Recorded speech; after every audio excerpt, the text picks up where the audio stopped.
अस्सलामुअलैकुम, मैं हूँ शान से मुशफ़ा खालिद और उम्मीद करती हूँ कि आप लोग बिल्कुल ठीक होंगे। और बात करेंगे पाकिस्तान इंग्लैंड के हवाले से कि मुल्तान के स्टेडियम में मैच जारी है, दूसरा रोज़ मुकम्मल हुआ और उसमें जो फॉर्मूला था आकिब जावेद का कि आप इस तरह का पिच बना दें, ड्राई पिच बना दें, 3 स्पिनर्स लगाएं, एक पेसर के साथ आप मैच में जाएं और उसके बाद देखेंगे किस तरह आप इंग्लैंड की टीम को अपने जाल में नहीं फंसाते।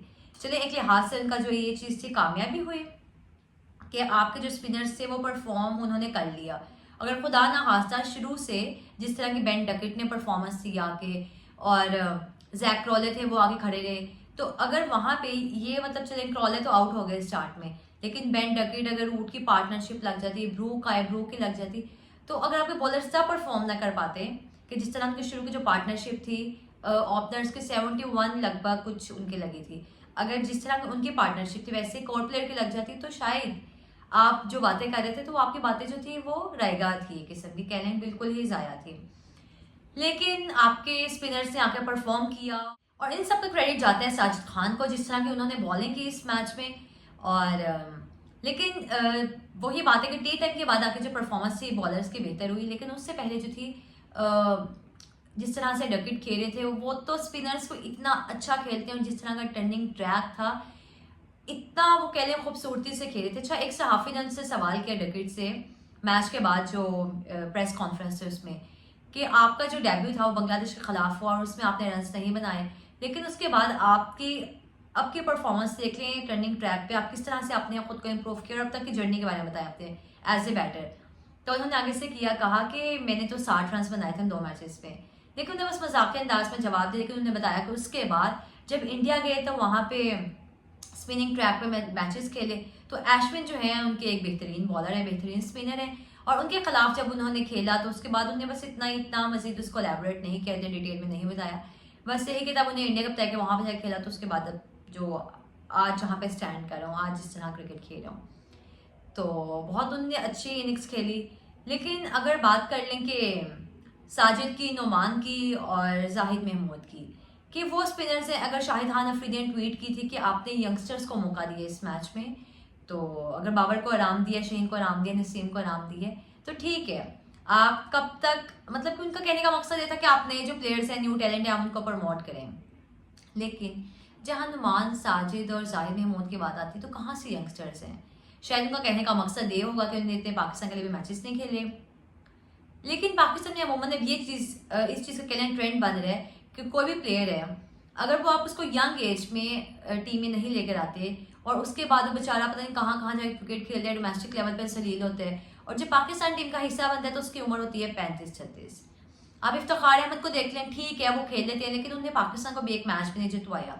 एक उनका मैच था जो विनिंग कॉस्ट में आई थी, उनकी एक 50 थी स्टोरी, उसके अलावा नहीं है।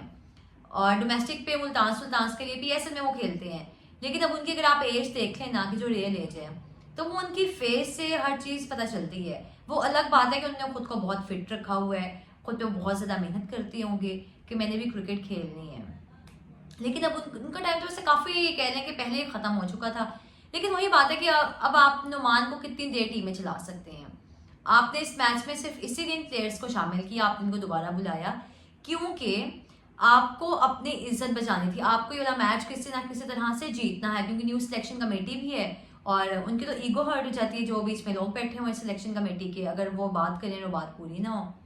लेकिन देखते हैं कि अब इंग्लैंड की टीम ने आज के दिन 239 रन बना लिए हैं 6 विकेटों के नुकसान पे। अब स्मिथ जो है वो क्रीज पे खड़े हैं और 12 रन बनाए हैं, 7 उनके कार्ड्स हैं। लेकिन अब देखते हैं कि पाकिस्तानी जो बॉलर्स हैं वो किस तरह से आके कल के दिन करते हैं। अच्छा, जो साजिद से बात की गई मैच के बाद, तो उनका यही कहना था कि जो पिच है वो स्पिनर्स को हेल्प देगी अगले तीसरे दिन या फिर बाकी आगे जितने दिन पीछे रहते हैं।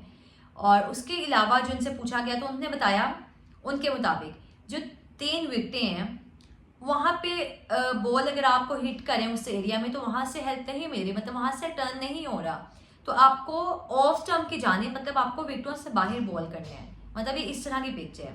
अब ये उनने इस तरह से चीज़ बताई थी तो मैंने भी आपको बता दी, लेकिन मेरे लिए ये चीज़ कहने के खुद को समझाना मुश्किल था कि अगर विकेटों के दरमियान से आपको कैसे टर्न नहीं मिल रहा, अगर आपको ऑफ स्टंप पे जाकर, मतलब ये जरा थोड़ा कॉम्प्लिकेटेड था मेरे लिए। लेकिन खैर ये उन्होंने बताया। बाकी नुमान ने भी अच्छी बॉलिंग करवाई। अच्छा, लेकिन अभी मैं एक चीज़ की बात करना चाहूँगी कि जो नुमान की विकेट थी जिसपे एच लग के कैच हुआ, और वहाँ पे मोहम्मद रिजवान जो थे वो खामोश रहे। वो एक कीपर हैं और कीपर को ज़्यादा बेहतर पता होता है। अगर एक कप्तान है वो हमेशा कीपर से ही पूछते हैं LBW का इवन के। तो वहाँ पे बिल्कुल उन्होंने कहा कि मुझे पता ही नहीं है, लेकिन आगा ने और नुमान ने कहा नहीं विकेट है। तो उसके बाद उन्होंने जी रिव्यू लिया शान। लेकिन ये शुक्र है कि वो अपने प्लेयर्स पे यकीन रखते हैं और उनकी बातें मान लेते हैं। तो ये चीज़ हुई। लेकिन उसके अलावा जो मैच था ओवरऑल आज का अच्छा गया, आज का दिन अच्छा था। और इस तरह की कोई चीज़ नहीं है कि आप कहें कि प्लेयर्स पे तनकीद की जाए, कोई बात नहीं। जिस तरह का ट्रैक था आपके बॉलर्स थे, और इन बॉलर्स से आप यही उम्मीद कर सकते थे कि साजिद, नुमान और जाहिर आपको इस तरह की बॉलिंग करके देंगे, क्योंकि चलिए इनका बहुत एक्सपीरियंस भी है। एक्सपीरियंस इस तरह बात की कि बहुत ज़्यादा मायने रखता है। लेकिन उसके साथ आप देख लें एज फैक्टर भी है। अगर आप कहें कि 35 उम्र में या फिर आप 20 साल के उम्र के लड़के का अगर कंपैरिजन करें, तो जो 20 साल के वो अच्छी बॉलिंग करवा सकते हैं। क्यों? क्योंकि आप कह लें कि आप, अब इसको मैं किस तरह से आपको बताऊँ, आप लोग बेहतर समझ सकते हैं। लेकिन वही बात है कि उनकी इतनी एज गुजर चुकी है, वो बेचारों में इतनी हिम्मत वो जान रही नहीं है। जितनी उन्हें क्रिकेट खेलनी थी खेल ली है। लेकिन उसके बावजूद भी अगर वो आके यहाँ पे परफॉर्म करें, पाकिस्तान के लिए खेल रहे हैं, क्या ही बात है इन प्लेयर्स की। और साजिद ने जिस तरह से कहा, जब उनसे पूछा गया कि आप जो सेलिब्रेशन करते हैं, क्योंकि बहुत ज़्यादा एग्रेशन नज़र आ रहा था और उनको ज़रा देख के ज़रा डर भी कहीं ना कहीं लग रहा था, तो सोचेंगे जो बैटर सामने हैं तो वो क्यों नहीं डरा होगा। तो जब उनसे पूछा गया कि आप सेलिब्रेशन इस तरह ही करते हैं, तो उनका ये कहना था कि इसके पीछे तो कुछ खास स्टोरी नहीं है, लेकिन जब जब मैं परफॉर्म करता हूँ तो सबसे पहले मैं टीम से बाहर होता हूँ। मतलब परफॉर्म करने के बाद मेरी टीम में जगह नहीं बनती और मुझे बाहर निकाल दिया जाता है। तो बस वो एक नेचुरल है, वो एक एग्रेशन है, वो एक कह लें कि एक जज्बा है जो कि नज़र आता है बाद में जब मुझे मौका मिलता है। और उन्हें बहुत खूबसूरत बात की, लेकिन वही बात है कि जो एक हर इंसान के आंख में ख्वाब है अपने नेशन के लिए खेलने, अपने कंट्री के लिए खेलने। जब आपका जो ड्रीम है वो आपको पूरा नहीं होता, फिर आप कह लें कि एक चीज़ के लिए पागल होते हैं। जिस तरह कामरान गुलाम ने कल बात की प्रेस कॉन्फ्रेंस में कि मैं बेताब था, यही उनके वर्डिंग थी कि मैं बेताब था कि बस मुझे एक बार मौका मिले। 4-5 साल से ट्राई कर रहा था, एक बार बस मुझे मौका मिले और मैं परफॉर्म कर लूँ। और वो जिस तरह से खुश हुए, उनके वहाँ पे फैमिली भी आई थी, फादर, उनके भाई वहाँ पे मौजूद थे। उसके बाद उन्हें स्कोर बोर्ड के साथ भी तस्वीरें ली। तो यही चीज़ होती है पेरेंट्स के लिए कि अपनी औलाद को इस तरह की चीज़ें जब वो कुछ अचीव करते हैं अपनी ज़िंदगी में, तो माँ बाप को और से क्या अपनी औलाद से चाहिए। तो बाकी जो प्लेयर्स ने खेले आज के दिन बहुत अच्छी क्रिकेट नजर आई।